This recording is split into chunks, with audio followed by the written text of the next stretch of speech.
deudas que tenemos con nuestros pequeños espacios de microcrédito automático, como puede ser la tarjeta de crédito. O sea, vos pagás todo el resumen, lo terminás de pagar a lo largo del mes, te queda para el mes siguiente, ¿cuánto pagás de interés? Los préstamos personales, por ejemplo, los que están dedicados al consumo, esto qué sé yo, para comprar una heladera, ¿cómo está el cumplimiento de eso? Y eso es un reflejo de la realidad que está viviendo, sobre todo la clase media, que es la que antiguamente, históricamente, tenía, aunque sea una mínima capacidad de ahorro, que está pulverizada hoy por hoy. Roberto Feletti es un reconocido economista del espacio del peronismo y lo tenemos en línea. ¿Cómo estás, Roberto? ¿Qué tal, Mauro? buen día a todo el equipo, buen día a toda la audiencia. Gracias, gracias por atendernos No, y por un favor. gusto tenerte aquí en Argenzuela. Bueno, a ver, yo decía, esto no debe tener que ver solamente con la actitud que puedan tener los bancos o las entidades crediticias. Acá hay un elemento que está relacionado con el contexto, evidentemente. Mirá, lo que primero tenés que mirar es la política de ingreso del gobierno. Si vos tenés un salario promedio de alrededor de 1.700.000 pesos y una canasta básica de 1.100.000, o sea, el salario promedio de la economía 1.700.000, la canasta básica 1.100.000, poca capacidad para ahorrar hay y poca capacidad para consumir hay. Y si a eso le agregás que el salario mínimo de la Argentina son $250, estás en uno de los salarios más bajos de toda América Latina, ¿no? Pero digo, para $250 frente a Uruguay 500, Chile 500, Brasil 300, México 400.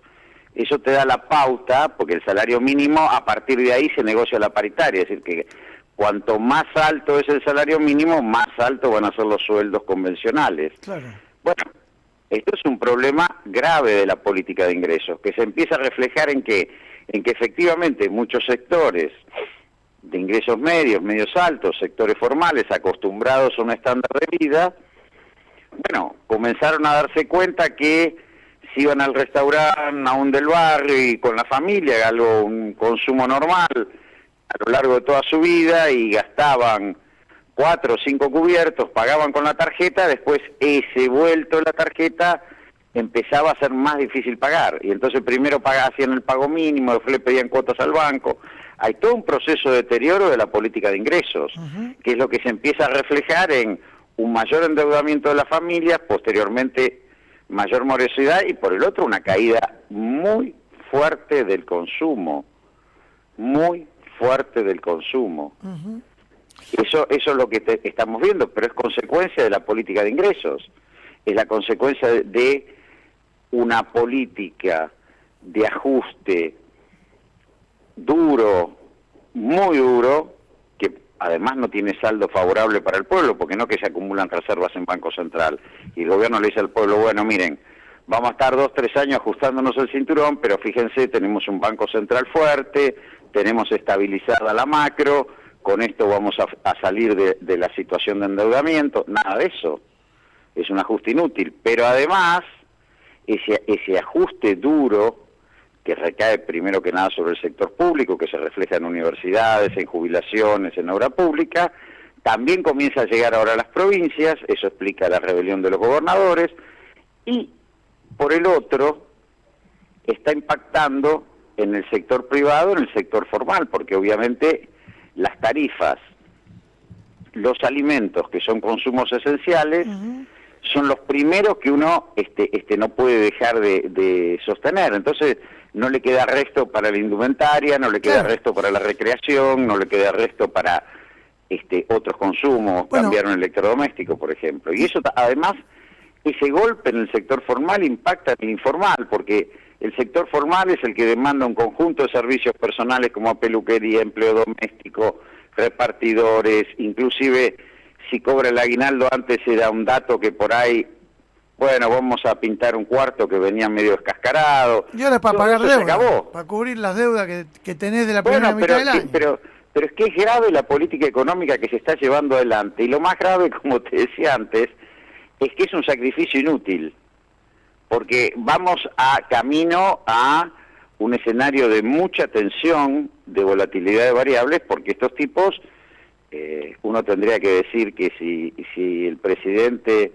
dice que los que promueven la inversión pública o la inversión social son degenerados fiscales, uno tendría que pensar que el ministro de Economía es un degenerado cambiario, porque no hay dólar que le alcance. Pero hay un argumento, vos dijiste algo que me parece muy interesante y que tiene que ver con las consecuencias. Esto es una consecuencia también del ajuste brutal que hicieron y que ha dejado mucha gente sin trabajo formal o que lo ha volcado al espacio de la informalidad laboral. Sí. Ahora, desde el gobierno hay como una especie de regodeo y una argumentación.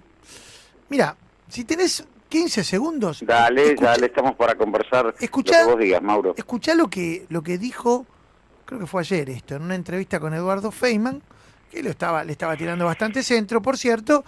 Federico Sturzenegger, como dice Jorge, el ñoqui más reputado que tiene en este momento el gabinete, porque aparentemente ya terminó con su función y sigue cobrando sueldo. Ayer, hablando sobre la motosierra que él aplicaría en la ciudad de Buenos Aires. Escúchalo. ¿Buenos Aires necesita motosierra en la ciudad? ¿Te puedo pedir un favor? Cerrame los ojos un minuto. ¿Yo? Sí, cerrame. Aguantá, Levantá. Abrí. Te bajé patentes a la mitad. ¿Perdón? ¿Escuchaste esto? O sea, ellos creen que la motosierra, en realidad nos quieren hacer creer que rebanar una porción del Estado como la están rebanando produce inmediatamente un alivio fiscal a la ciudadanía. ¿Pasó esto en el Estado? No, eso no pasa nunca. Eso se llama política ofertista o no política de demanda, es cuando vos impulsás la obra pública, impulsás mejores salarios y reactivás el consumo. La política de oferta es cuando yo digo bajo los impuestos y seguramente eso va a incentivar el consumo. Bajo los impuestos y eso va al ahorro de los ricos, digo, porque realmente o va a la tasa de ganancia, porque es la famosa discusión, yo bajo 10 puntos del IVA, muy bien, los bajo los 10 puntos del IVA y terminan probablemente no en una baja de precios. Quiero decir, el de financiar al Estado tiene como cosa, que siempre lo hacen estos gobiernos, porque no es cierto que son los gobiernos populares, siempre son estos gobiernos los que provocan el desfinanciamiento del Estado. Y si no, fíjate cómo hay un cambio de partidas en el Estado. Está bien, han hecho un bruto ajuste en todo lo que es inversión pública, en todo lo que es sistema previsional, en todo lo que es transferencias a las provincias. Ahora, aumentaron voluminosamente los intereses de deuda, porque entonces cambiaste, yo dejo de hacer una ruta y aumento la renta financiera de los bancos o de los prestamistas, los tenedores de bonos. Digo, no pasa nunca que vos bajes los impuestos e inmediatamente se produzca una expansión del consumo. Sí pasa cuando vos aplicás políticas de incentivos directos. Le haces subsidios, le haces inversión pública, vos haces inversión, utilizás la recaudación para invertirla en expandir la actividad económica. Las exenciones nunca son buenas, nunca son buenas. Siempre hay que apelar a recaudar lo más que se pueda y eso aplicarlo bien. Y eso sí provoca lo que se llama el salario indirecto. Cuando vos tenés un subsidio en la tarifa eléctrica, es potenciar tu salario, y es lo que yo te decía antes. Bueno, si vos destinás menos porciones de tu salario a llenar el changuito o a pagar la luz y el gas, seguramente te quedan porciones de tu salario para tener un proyecto de vida. Lo otro es supervivencia.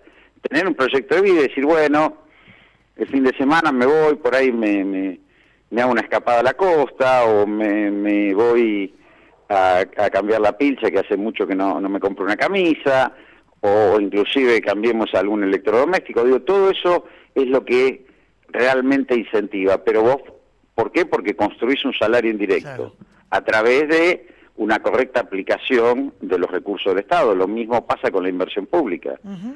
Bueno, digo, ahora todo lo demás lo sabemos. La pregunta es, ¿por qué este gobierno, el 15 de abril, cuando recibió por tercera vez financiamiento del exterior, en este caso del Fondo Monetario, el primero fue tremendo superávit comercial del 2024, dilapidado.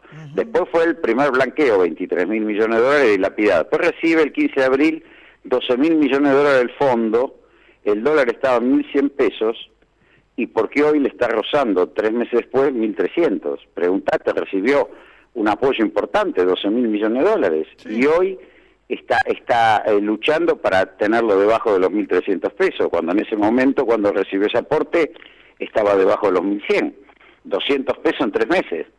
Bueno, digo, eso es lo que hay que mirar. Clarísimo, clarísimo, Roberto. Bueno, vamos a seguir, me parece, monitoreando la marcha de la economía a partir de algo que probablemente sea un punto de inflexión, ¿no? Que es el proceso electoral que tenemos delante. ¿Se está haciendo una economía pensando en eso que puede, de aquí al 26 de octubre, cambiar de manera rotunda? ¿Puede haber después, al día después de ese resultado electoral, un escenario totalmente distinto? Mirá, vos hoy tenés un problema en la cuenta corriente del balance de pago. La cuenta corriente del balance de pago son los dólares que te entran y te salen cotidianamente. Tenés un déficit que, según el propio ministro le dijo a Fantino en su malhadado reportaje, 1,8 del PIB son más o menos 10.000 millones de dólares de déficit que tenés en la diaria de lo que te ingresa y te sale de los dólares en el país. Bueno, el presidente confiaba que eso lo iba a financiar con ingreso de capitales, con el RIGI, que hasta ahora no ocurrió. ¿Cómo vas a financiar, de cómo vas a financiar eso, o cómo lo vas a ajustar, a corregir, o cómo lo vas a equilibrar? Va a depender el resultado electoral y el devenir posterior. Digo, es una cosa muy cortita, ¿eh? No. Hoy tenés un déficit de caja de dólares diario proyectado en el año, ¿no? De 10.000 millones de dólares. ¿Cómo vos vas a equilibrar eso o lo vas a financiar? Es la discusión que hay hoy. Entonces hace una licitación mañana, otra pasado. Yo creo que esto se va a dar de acá al proceso electoral y después en forma constante. Ahora, ¿cuál es el proceso con el cual se puede acelerar la volatilidad del dólar? Bueno, si los agentes económicos terminan de retirarle la confianza al gobierno, si mañana Estados Unidos decide apoyarlo y el Tesoro aporta fondos para equilibrar, si realmente el RIGI empieza a funcionar porque ven un ley sólido, hasta ahora no pasa nada de eso.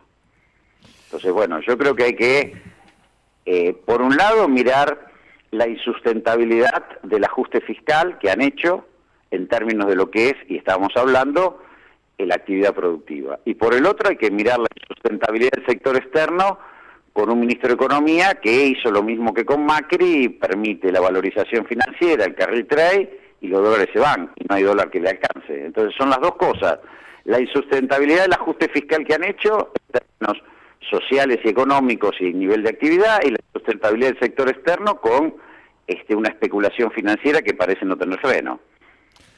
Roberto, un abrazo grande, gracias. No, gracias a ustedes. Roberto Feletti, economista, un hombre del peronismo, analizando este momento que está atravesando la República Argentina. 11 y 18. Marolio es una de las marcas más elegidas por los argentinos porque le da sabor.